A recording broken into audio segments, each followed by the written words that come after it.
Assalamualaikum warahmatullahi wabarakatuh. Kali ini kita bakalan menilik lebih jauh tentang perkuliahan di Fakultas Kedokteran Gigi Unpad bersama mahasiswanya langsung. Yuk kita langsung panggilkan tamu spesial kita, yaitu Najla Andini Saputro. Hai, kenalin, aku Najla Andini Saputro. Halo Najla, seneng banget nih bisa ketemu sama Najla. Unpad masih daring kan ya kuliahnya? Kayaknya semua univ kayak gitu ya sekarang. Ya sih, pastinya masih daring. Kayaknya semua universitas juga pasti kayak gitu. Kalau gitu kita langsung aja telusur lebih dalam mengenai Fakultas Kedokteran Gigi Unpad. Pertanyaan pertama yaitu lokasi Fakultas Kedokteran Gigi Unpad ini berada di mana sih, Naj? Ya, nanti kan ada univ itu kadang dipisahin tuh fakultas kedokterannya sama fakultas-fakultas yang lain. Nah, apakah Unpad kayak gitu? Jadi untuk Fakultas Kedokteran Giginya sendiri itu dia menyatu ya dengan universitasnya, universitas utamanya, yaitu terletak di Jalan Hedarmanah, Kecamatan Jatinangor, Kabupaten Sumedang. Oke, berarti tetap di Jatinangor ya? Nah, kalau misalnya RSGM-nya itu juga lokasi yang sama? Kalau untuk RSGM-nya itu dia untuk kita koas, residen seperti itu dia terletaknya di Jalan Sekeloas Selatan nomor 1, Lebak Gede, Kecamatan Coblong di Kota Bandung. Jadi terpisah kalau kita kuliahnya untuk menjalankan pendidikan sarjana itu di Jatinangor, sedangkan untuk melanjutkan ke koasnya itu nanti kita akan pindah ke Bandung, kayak gitu. Oh gitu ya, berarti nanti misalnya nih kalau kita udah koas dan ada keperluan ke kampus juga harus menempuh perjalanan yang cukup jauh juga ya. Iya benar banget, jadi kita tuh emang suka bolak-balik itu ke Jatinangor, Bandung, kayak gitu. Untuk waktunya itu biasanya paling setengah sampai 1 jam sih kalau misalnya nggak macet. Di FKG Unan itu sama ya Kak lokasinya? Jadi iya, kalau FKG Unan sama di Jati. Jadi kampus yang S1 dan juga untuk koasnya itu sama-sama di Jati. Jadi nanti nggak perlu perjalanan jauh lah kalau mengurus dari koas ke akademik dan segala macamnya. Oh, jadi kalau kalian mah nyatu ya? Iya, nyatu. Ya, nah sekarang aku mau tanya nih, misi atau visi dari FKG Unpad apa? Kalau Unan kan setiap fakultas punya visi misi ya. Jadi mungkin juga bisa nih gambaran buat teman-teman visi dari setiap fakultas kedokteran gigi yang mau teman-teman nantinya masukin. Kalau untuk visi dari FKG Unpad sendiri itu dia menjadi fakultas kedokteran yang berbasis riset kesehatan oromaxilofasial dan berdaya sains internasional tahun 2024, kayak gitu. Kalau visi dari UNAN apa? Kalau visi dari FKG Unan sendiri yaitu menjadi penyelenggara terkemuka pendidikan dokter gigi Asia Tenggara, khususnya dalam manajemen kesehatan pada tahun 2036. Sama-sama keren ya visinya ya. Cuman mungkin bedanya kalau di Unpad sekarang berarti lebih memfokuskan ke riset dulu kan sampai 2024. Kalau Unan berarti itu lebih memfokuskan dulu di bidang manajemen kesehatan. Tapi walaupun kayak gitu semuanya bakalan tetap dijalanin, cuman ada tujuan-tujuan tertentu dari fakultas masing-masing universitas itu ya. Nah, kita berlanjut kepada pertanyaan yang ketiga, yaitu bagaimana sih sistem pembelajaran di kedokteran gigi Unpad ini? Pengen tahu ya Put ya, apakah sama dengan kedokteran gigi Unan? Sistem pembelajaran di FKG Unpad itu pakai sistem blok udah pastinya ya kan ya, FKG Unan juga kayak gitu. Tapi kalau di awal-awal tuh, di semester 1 misalnya nih, kita tuh bloknya itu blok yang kayak overview untuk seluruh tubuh. Jadi kayak yang pertama tuh ada yang namanya blok basic medical science. Jadi kayak kita tuh mempelajari semuanya gitu. Jadi belum terlalu dikerucutkan ke gigi dan mulutnya. Nanti ada blok yang mulai masuk ke gigi dan mulut itu namanya basic dental science juga. Dental science-nya sendiri. Lalu ada praktikumnya juga. Praktikumnya itu ada praktikum ortodonti, ada praktikum konservasi, dan ada praktikum pedodonti. Di mana kalau praktikum pedodonti itu dia hanya di semester 5 dan 6 saja. Untuk praktikum ortodonti Dan konservasi itu rata-rata mulainya semester 3 dan 4. Namun praktikum ortodonti itu dia selesai duluan. Praktikum konservasi itu bisa jadi sampai ada 3. Jadi ada praktikum konservasi 1, konservasi 2, dan konservasi 3. Sampai semester sekarang pun masih ada semester 7. Rutinitas sehari-harinya tuh ya tutorial pastinya, dan ada mini lecture. Jadi kalau mini lecture tuh kita kuliah yang satu angkatan tuh satu kelas gitu. Oh, kayak gitu. Jadi nanti di mini lecture ini tuh kita ngebahas tentang pembelajaran dari blok-blok itu sendiri. Sedangkan nanti dari blok itu kan ada kayak kasus-kasusnya. Kasus-kasusnya itu baru dipelajarinya itu dari tutorial kelompok masing-masing kayak gitu. Unpad sendiri gimana nih sistem ujiannya, Najla? Kalau di Unpad itu ujiannya dia ada yang namanya CBT pertama. Jadi CBT itu kita ngerjain sama beratus-ratus soal kayak kalian gitu, cuman kita pakai komputer kayak gitu. Terus ada juga SOKA.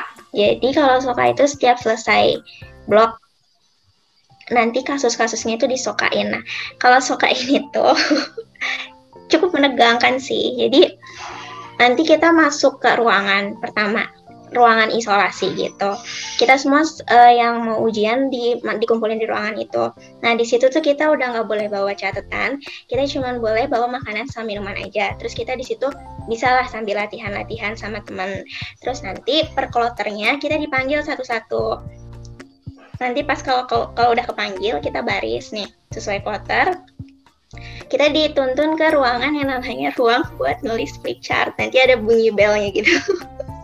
Terus kita masuk ke ruangan nulis flip chart. Di situ nanti kita dipanggil namanya sesuai mejanya masing-masing, dapat kasusnya apa. Terus kita baca kasus, bikin mekanisme, learning issue-nya apa, sama identitas pasiennya apa. Tuh waktunya selesai, dikasih waktu paling cuman 10-15 menit. Kita keluar dari ruangan itu, baris lagi. Nanti dipanggil namanya buat masuk ke ruangan masing-masing untuk dipresentasikan. Biasanya presentasinya itu sekitar 15-20 menit. Jadi kalau udah selesai presentasi, kita keluar ruangannya, nunggu di depan ruangannya. Nanti dokter penguji yang ada di dalam ruangan itu bakal manggil kita lagi untuk ngasih tahu nilai kita saat itu juga. Terus ya selesai. Penguatan ke suatu bidang itu, misalnya ortodonti dengan langsung kasusnya ya. Jadi kayak andaikan ada pasien gitu kan. Seru juga sih, jadi kayak benar-benar nempel nggak sih jadinya teori yang selama ini kalau ada suka kayak begitu? Iya sih, nempel. Tapi menegangkan.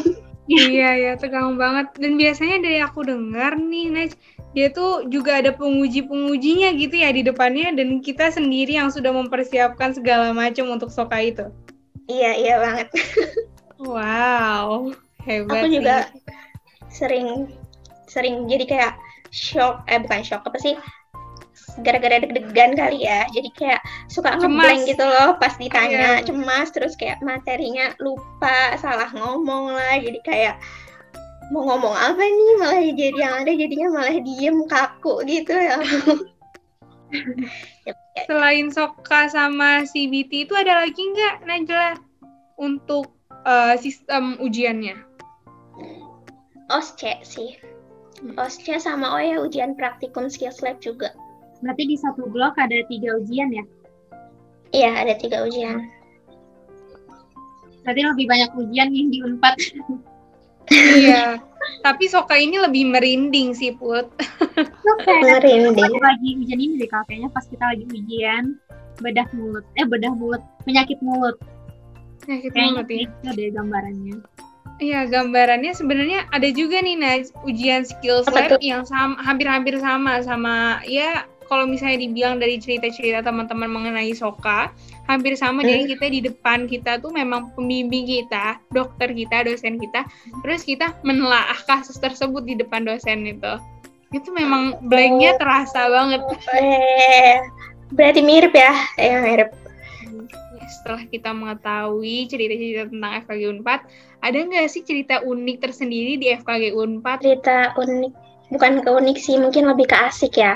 Waktu itu aku ngerasain yang namanya pengalaman pada masyarakat, tapi kita ngelolanya tuh seangkatan gitu. Jadi di sini tuh kayak baru kerasa yang namanya lebih mengenal angkatan satu sama lain, terus yang kita juga kerja dari kayak pagi sampai larut malam bareng mereka-mereka terus gitu. Jadi kayak lebih kerasa ternyata, oh asik juga ya ternyata mereka-mereka tuh. Jadi kayak lebih saling kenal, terus lebih berbaur juga. Ada juga pengalaman waktu itu jadi panitia juga.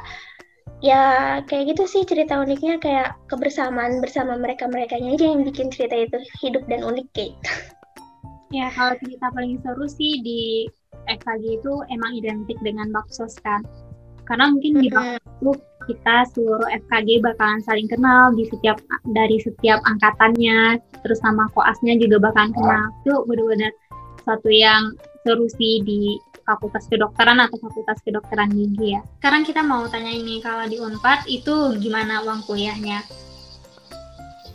Kalau uang kuliah di Unpad itu dia UKT-nya ada 5 tingkatan. Dari yang UKT pertama itu berkisar 500.000, kemudian UKT yang keduanya 1 juta, lalu selanjutnya 2.500.000, selanjutnya lagi 9 juta, dan untuk yang paling tinggi itu 13 juta, kayak gitu. Oh, berarti cukup sama sih sama Unan. Unan juga berkisaran segitu harganya, nggak terlalu beda sama Unpad berarti. Pertanyaan selanjutnya nih, ada nggak sih suka duka kamu selama kuliah di FKG Unpad? Pagi ini udah mau masuk ke tahun keempat kan? Pastilah ya kita merasa kayak capek, lelah, itu tuh pasti ada nggak sih? Apalagi kalau misalnya kayak ngerjain praktikum, belum di ACC, terus kayak udah mau ujian banyak, belum sempat belajar ini, belum sempat belajar itu, terus juga mungkin ada yang punya kesibukan lain di luar fakultas, punya amanah dan tanggung jawab yang lain, jadi kayak pasti bagi waktunya yang super duper harus benar-benar baik gitu.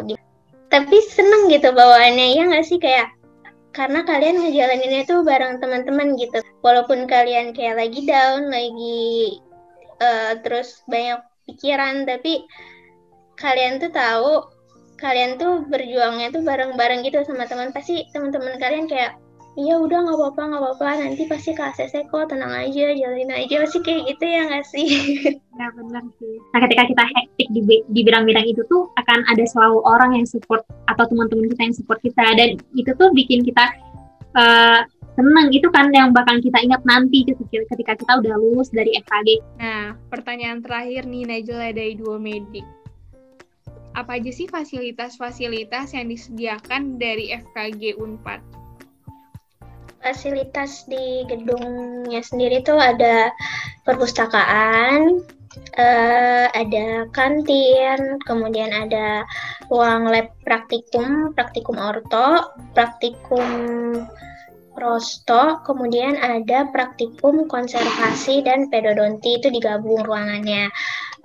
Kemudian setelah itu juga ada ruangan untuk tutorial, lalu ada juga untuk ruangan kita ujian CBT menggunakan komputer, kemudian habis itu ada juga ruangan untuk tadi mata kuliah SPKKT dan ujiannya. Kemudian ada musola pastinya, lalu ada lab di mana kita tuh ini lab yang kalau misalnya kita belum selesai ngerjain kerjaan kita di pas waktu jam praktikum atau skills lab, jadi kita bisa lanjutin di lab ini gitu, di luar jam pelajaran praktikum atau skills lab itu, kayak gitu. Video ini jadi referensi gambaran mengenai kuliah di Fakultas Kedokteran Gigi Unpad. Sekian dari kami. Wassalamualaikum warahmatullahi wabarakatuh. Thank you, Najwa. Thank you, Najwa. Kapan-kapan kita ngobrol lagi, Naj. Bye-bye. Bye.